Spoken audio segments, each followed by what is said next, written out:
بعد فاعوذ باللہ من الشیطان الرجیم بسم اللہ الرحمن الرحیم عن عثمان بن حنیف قال ان رجلا ضریر البصر اتى النبي صلی اللہ علیہ وسلم فقال ادعو اللہ ان يعافني فقال ان شئت دعوت وان شئت صبرت فهو خير لك قال فادعه قال فأمره ان يتوضأ فيحسن الوضوء ويدعو بهذا الدعاء اللهم إني أسألك وأتوجه إليك بنبيك محمد النبي الرحمة إني توجهت بك إلى ربي ليقضي لي في حاجتي هذه اللهم فشفعه في رواه الترمذي وقال حسن صحيح غريب۔ حضرت عثمان ابن حنیف رضی اللہ تعالیٰ عنہ فرماتے ہیں کہ ایک شخص نابینا حضور نبی اکرم صلی اللہ علیہ وسلم کی بارگاہ میں حاضر ہوا اور عرض کیا، یا رسول اللہ صلی اللہ علیہ وسلم میرے لیے دعا فرما دیجئے، میں نابینا شخص ہوں، ٹھوکریں کھاتا پھرتا ہوں اور لوگ مذاق اڑاتے ہیں، تکلیف میں ہوں، یا رسول اللہ دعا فرما دیجئے کہ اللہ تعالیٰ مجھے آنکھیں عطا فرما دے تاکہ میں اس مصیبت سے چھٹکارا حاصل کر سکوں۔ نبی اکرم صلی اللہ علیہ وسلم نے ارشاد فرمایا، اگر تو چاہے تو میں تیرے لیے دعا کر دیتا ہوں، اور اگر تو چاہے اس پر صبر کر، تیرے لیے یہ بہتر ہے۔ کیونکہ آقا جی کا ایک اور فرمان ہے جس میں کہ نابینا شخص اگر اس نابینا پن پر صبر کر لے، اللہ اس کا بدلہ اس کو جنت عطا فرمائے گا۔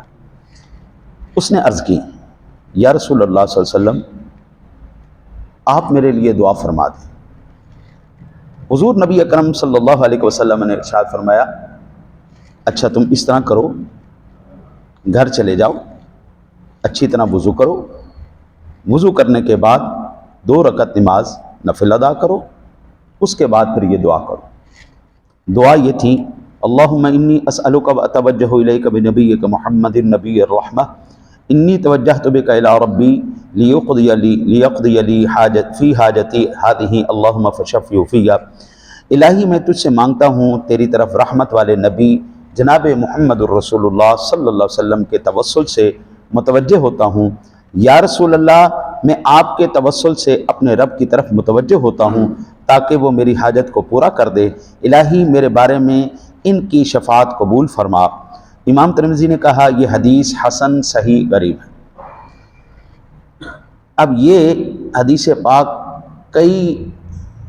شبہات، اوہام اور کئی اعتراضات کا جواب ہے۔ سب سے پہلی بات، صحابہ سے بڑھ کر ایمان کس کا ہوگا؟ صحابہ سے بڑھ کر کسی کائنات میں کوئی پیر، فقیر، ولی، غوث، قطب، ابدال، کوئی بھی چیز ہے، وہ سب نیچے ہیں، صحابہ اوپر ہیں، کیونکہ انہوں نے ڈائریکٹ حضور سرور دو عالم صلی اللہ علیہ وسلم سے دین سیکھا ہے، قرآن سیکھا ہے۔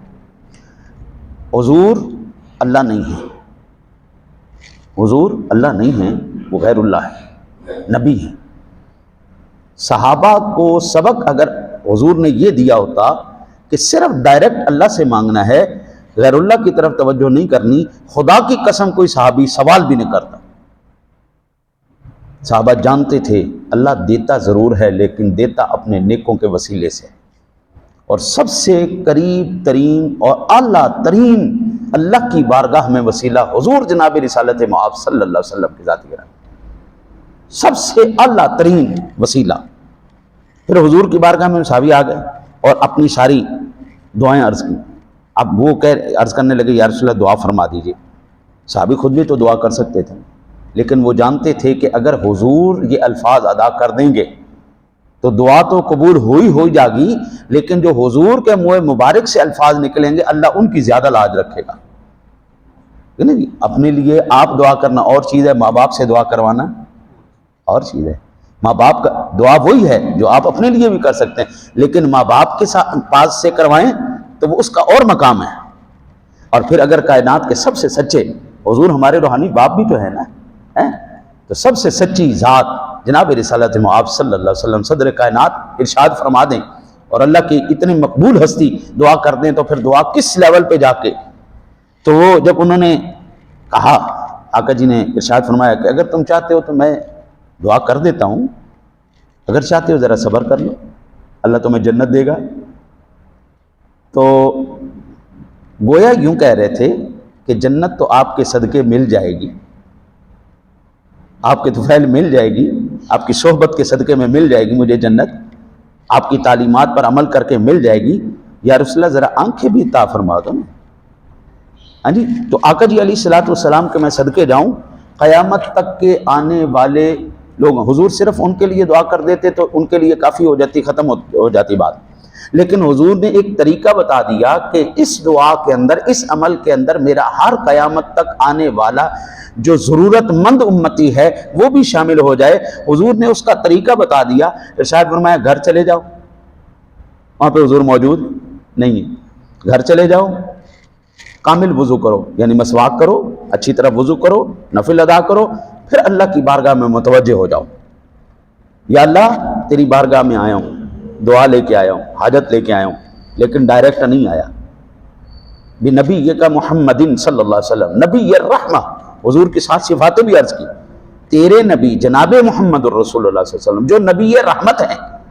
ان کے وسیلے سے تیری بارگاہ میں آ رہا ہوں۔ اور پھر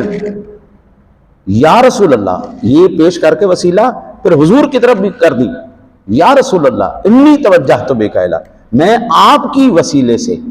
یا رسول اللہ متوجہ ہو رہا ہوں، ذرا مہربانی فرما دو نا، اللہ سے سفارش کر دو، اے اللہ میری یہ حاجت ہے پوری فرما دے۔ مفسرین محدثین کہتے ہیں کہ جس وقت انہوں نے یہ دعا کر کے اللہم فشفع فیہ کر کے ایسے آنکھوں پہ ہاتھ پھیرا، اللہ تعالیٰ نے ان کو بصارت عطا فرما دی۔ اب قیامت تک آنے والا ہر حاجت مند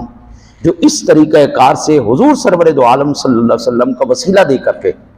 اللہ کی بارگاہ میں دعا کرے گا، اللہ تعالیٰ اس کی دعا کو قبول فرمائے گا۔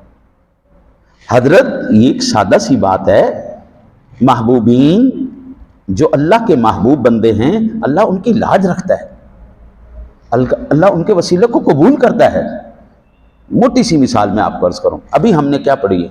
نماز عصر پڑھی۔ یہ نماز آپ کو پتہ ہے حضرت سیدنا موسیٰ کلیم اللہ علی نبینا علیہ الصلوۃ والسلام کی برکت سے ہمارے لیے کم ہوئی، ورنہ یہ 50 نمازیں تھیں جو 50 سے 5 کر دی گئیں۔ وہ محبوب الہی جب معراج کر کے جلوہ گر ہوئے واپسی پر تو موسیٰ علیہ السلام سے ملاقات ہوئی، آپ نے عرض کی یا رسول اللہ 50 نمازیں بہت مشکل ہو جائیں گی،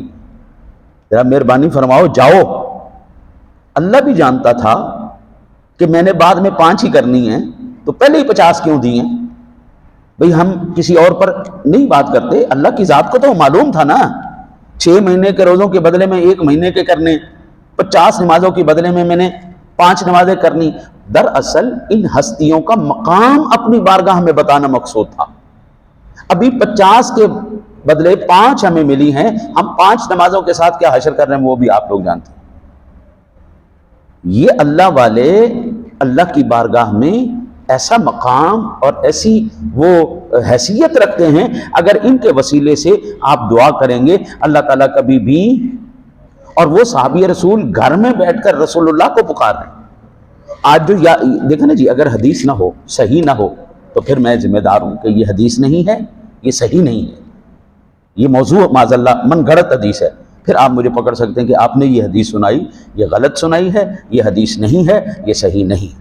میں ذمہ دار ہوں۔ لیکن جب حدیث بھی صحیح ہو، وہ بھی رسول اکرم صلی اللہ علیہ وسلم کا فرمان علی شان، تو پھر میرے بابو اس پر اعتراض کرنا تو جہالت ہی ہے نا۔ وہ صحابی کہہ رہے ہیں کہ یا رسول اللہ انی توجہت بک الی ربی فی حاجتی ہذہ لتقضی لی حاجتی، گھر میں بیٹھ کے پکار رہے ہیں۔ ان کو تو نصیب تھا مکہ مدینہ، ہمیں نصیب نہیں ہے، تو ہم یہیں پہ بیٹھ کے پکارتے ہیں یا رسول اللہ انظر حالنا، یا حبیب اللہ اسمع قالنا، اننی فی بحر ہم مغرق خذ یدی ساحل لنا اشقال۔ دعا کرو اللہ تعالیٰ آپ کو مجھے حضور سرور دو عالم صلی اللہ علیہ وسلم کے فرامین پر عمل کی توفیق نصیب فرمائے۔